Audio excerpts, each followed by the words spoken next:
Welcome into a 3 Up, 3 Down. I am your host, Rob Wong, episode number 35, post-trade deadline edition of 3 Up, 3 Down. I thought about doing this one on Tuesday, but figured give it a couple more days to sort of marinate and figure out how I really feel about this deadline and my thoughts on what's been going on with the Toronto Blue Jays. And now that a couple of days have passed, it's kind of in line with where I thought things were going to go pre-trade deadline, that a few of the expiring contracts were going to get moved, and we saw that in Kevin Gausman and Dalton Varsho, and that the Blue Jays were able to pick up some players, and Jose Soriano being the headline player of the trade deadline for the Toronto Blue Jays. Jeff Hoffman, of course, also getting moved out to the Minnesota Twins. Adam Macko, surprisingly, getting moved out for infielder Josh Smith and a prospect as well. So the Blue Jays pretty busy at the deadline trying to pull off the old buy and sell, which is a difficult strategy to do, but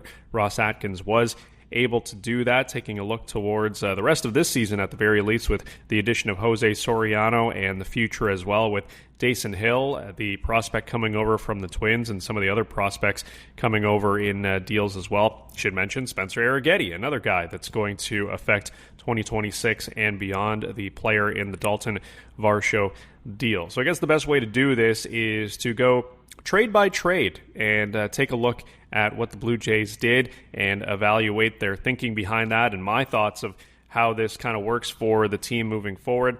And got to begin with Kevin Gausman, who was the biggest name for the Blue Jays going out the door. Don't think it was a surprise that he was dealt an expiring deal. The return, a couple of prospects from the Chicago Cubs, Brett Bateman and Ty Southesine. I think you've already seen it by now, the profiles of both of these players being more contact-oriented, not very much power. In Southesine's case, I don't think he's hit a professional home run so far in the minor leagues, so that kind of fits the Blue Jays mold. But Bateman, at the very least, he is in AAA right now. I think he just made his Buffalo Bison's debut and could actually play some games for the Blue Jays later this year, depending on how things shake out with their outfield. But when it comes to Kevin Gausman, I don't think there's really much to say about the impact that this guy had on and off the field. Truly embraced the Blue Jays way, truly embraced the city of Toronto, the country of Canada, was an absolute model citizen. I did pose this on Twitter after the trade was made. The return, of course, for Bateman and Southesine, I think a lot of people saw that as being a little light, considering Kevin Gausman's stature as someone that could potentially start a playoff game for you, as someone that is one of the better rental starters out there. And when you look at some of the other guys that got moved, Freddie Peralta or a Dustin May, it does seem, according to prospect evaluators, that the Mets and the Cardinals did get more in exchange for those guys. They're different pitchers, of course, and in the case of a Dustin May having a pretty strong season, so you could make the case that he deserves to get a bigger return, and that's an in-division trade as well, which was kind of surprising going to the Brewers and the type of cost that that work required to get the deal done, but good move by the Cardinals to get those prospects for May. But in the case of Kevin Gausman, it's a situation where I think it might have played out this way, and this is just me speculating. He had talked about having conversations with the front office leading up to the trade deadline. Didn't go into much detail, but part of me wonders, did they do him a solid? Did he say, I would prefer to go to these teams, and if you could make that work, great. If you can't, that's fine with me as well. And the Blue Jays thought about it, and they figured, okay, let's try to do him a solid for all the things that he has done with us. I know he's got an 8-team no trade, so in some cases it's, well, he's already got the no trade there. Why are you doing him a solid on this end of things? But who knows? Sometimes you just try to do the best for guys that have given a large chunk of their professional lives to you and have done such a great job in doing so. So that's just me speculating, just throwing stuff at a wall. Who knows if that's actually the case. Maybe the Blue Jays really did like Southesine and Bateman as opposed to some of the other offers they were getting out there for Kevin Gausman, because they didn't eat money on the deal either. So it would have to be a team that was willing to take on the prorated amount of Kevin Gausman's contract the rest of the season. But I know he's made some comments since about the city of Toronto, the Blue Jays, referencing his daughter, saying that she likes it there because the Cubs can actually beat the Dodgers, unlike the Blue Jays, which I think stung a lot of people. But again, these are just comments. I mean, Kevin Gausman's going to a new city. What else is he supposed to say? He's supposed to say, yeah, it's awesome here. This is a baseball mecca. These guys are playing for each other. It's not as if he came out and said, we weren't playing for each other in Toronto. He's just trying to say the most positive things that he can about the new city and the new team that he's in. So I think people got a little bit bent out of shape about the comments, and understandably so. It does feel like a guy is sort of kicking the fan base down while they start kicking the fan base while they are down, while the old team is having such a rough season. But again, I'm not reading too much into those comments. I think all you had to do was see the way Kevin Gausman reacted on his way out of Toronto with some of the Instagram posts and just the way he spoke emotionally about the trade deadline leading up to it to know that Toronto meant a lot to him. So I'm not going to let some comments of him joining the Cubs and his new team trying to pump their tires as anything more than just trying to get in the good books of the new team and the new fan base. So Kevin Gausman, what a time with the Blue Jays. Those 4.5 seasons in Toronto was a remarkable free agent signing. Had some great moments. It's unfortunate that they were not able to get the job done and get this man a championship, but boy, those Cubs look pretty good. So maybe he's going to get it here in 2026 with Chicago. Dalton Varsho, now a member of the Houston Astros. Always strange when a guy gets dealt to the other team when they're in the same series. We've seen it before, most notably for the Blue Jays, Sir Anthony Dominguez. Blue Jays picked him up from the Baltimore Orioles in a trade at the deadline, and he just came over to the other side. I think he actually pitched the same night that he was acquired, which was kind of crazy. So there is some precedent there.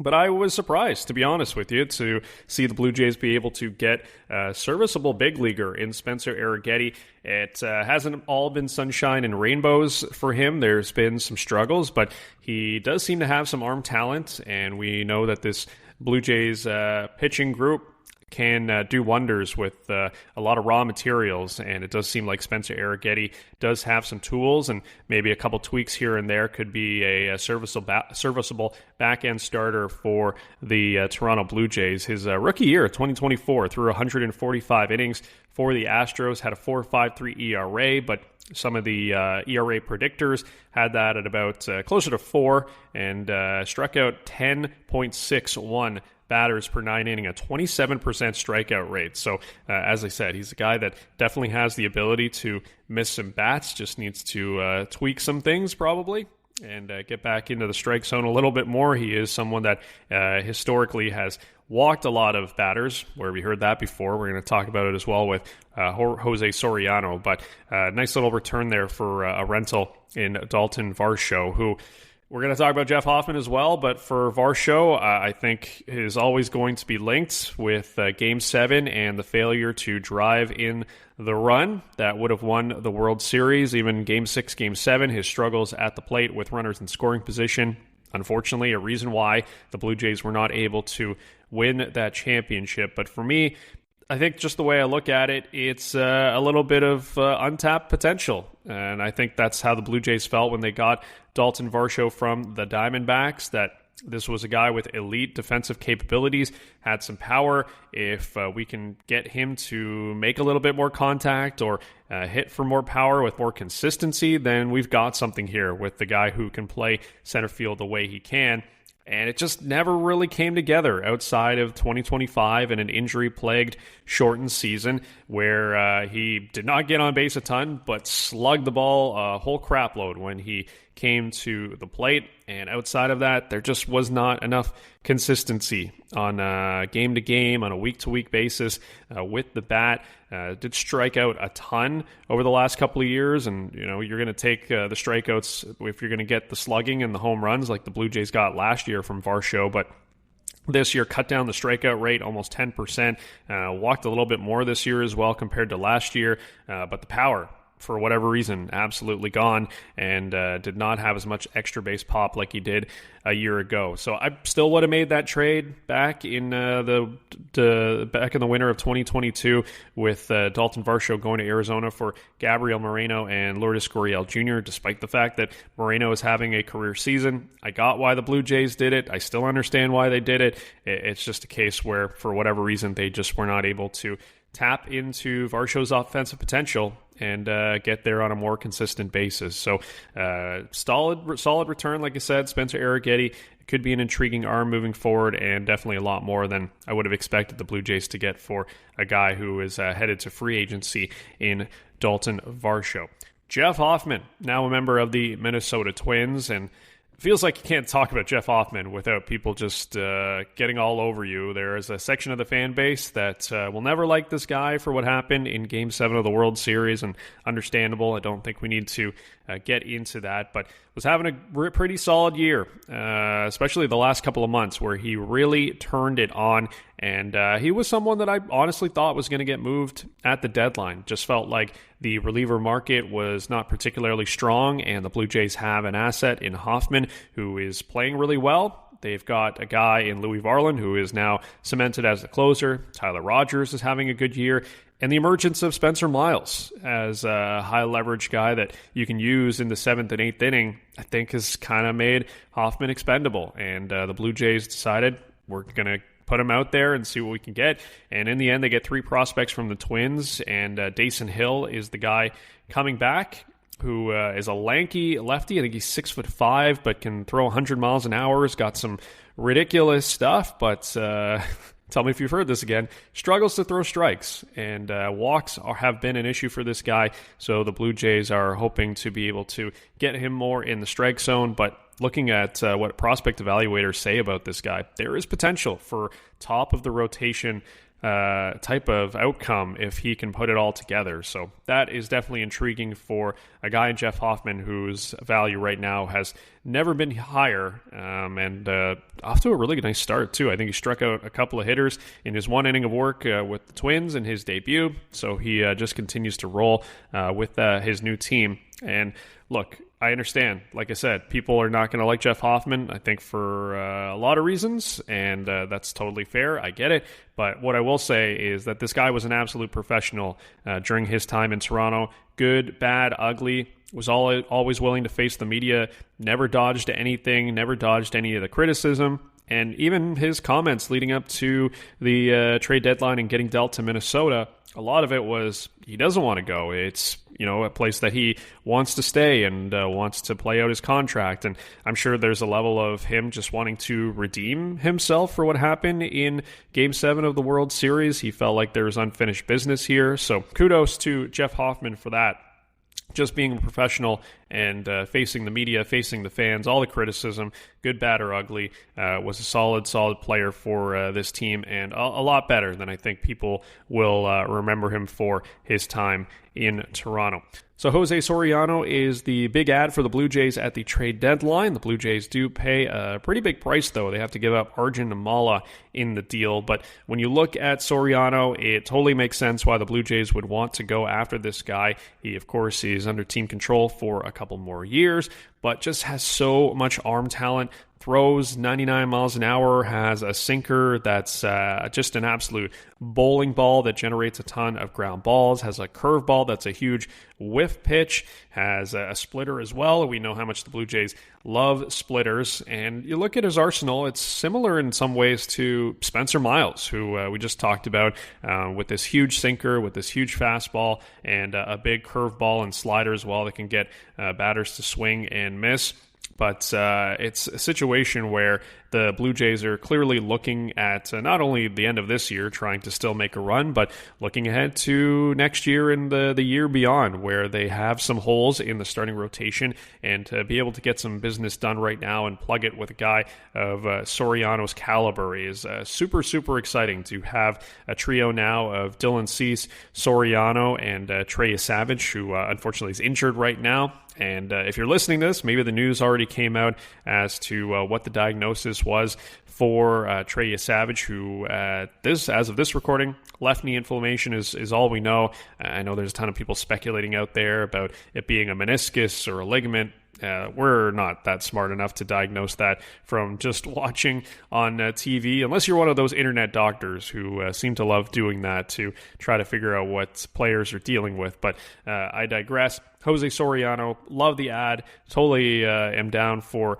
trying to add players that have his type of arm talent and trying to see if you can get him in the strike zone more. I think he's going to be an electric arm to watch the rest of the season here, and of course heading into whenever the Blue Jays are playing baseball next year, whether it's 2027 or whether it's 2028, depending on the labor situation. But Jose Soriano, a really big ad for this Toronto Blue Jays team. All right, that'll do it for another edition of 3 Up, 3 Down. I am your host, Rob Wong. Thanks for tuning in. You can follow me on Twitter at RobWong34. You can follow the podcast as well at 3_up_3_DWN. Make sure to give us a 5-star review. Always helps the algorithm by liking us on Apple Podcasts and Spotify as well. Thanks again for tuning in. I'm Rob Wong. You've been listening to 3 Up, 3 Down.